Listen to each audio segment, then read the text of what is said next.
But before I let you go, Mr. Marceau, I do want to get your thoughts on the Ring of Honor news real quick. It actually broke right around the time that I saw you yesterday. Ring of Honor shutting down operations beyond the Final Battle pay-per-view in December. From that point up until April, they're taking the time to reimagine and reevaluate Ring of Honor, whatever the fuck that's supposed to mean.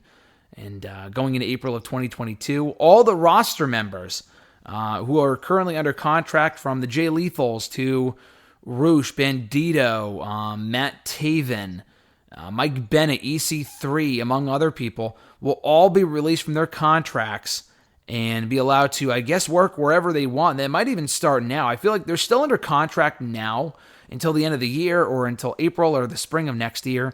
But I think they're able to appear now wherever they want. Like, their world champion Bandito could show up in any promotion he wants, like tomorrow, I guess, if they wanted to. I mean, that could be wrong, except he just can't sign a contract. So, pretty crazy stuff. I mean, they resumed shows about a year ago, and unfortunately, they never really found their fire again after the Elite left. And they put all their eggs in the Elite basket, and they spent all their time building them up only for them to leave. And it was only real downhill from there with all their shows and whatever.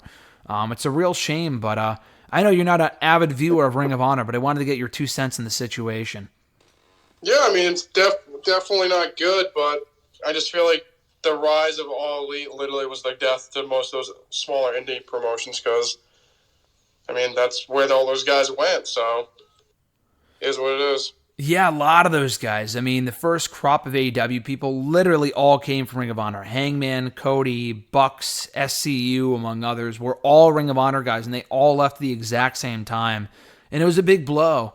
And a lot of the people that we see today in WWE and NXT and on AEW TV and other promotions all came from Ring of Honor, our former Ring of Honor world champions, and it just never really was able to find its footing again after that. So, not a good situation. Hopefully they can rebound at some point.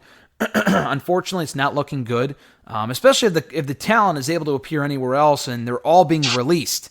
So I don't know what talent would want to stick around and hope to be picked up by Ring of Honor when and if they even come back next year. I mean, they would have to be the biggest fucking loyalists in the world to stick around for a company that may or may not relaunch unless they just can't get booked anywhere else. But man, that is fucking... It's crazy. I mean, we see all these other promotions benefiting from the Forbidden Door and all this talent being out there and whatever, but it just hasn't been good for them for a while, so that's a real shame.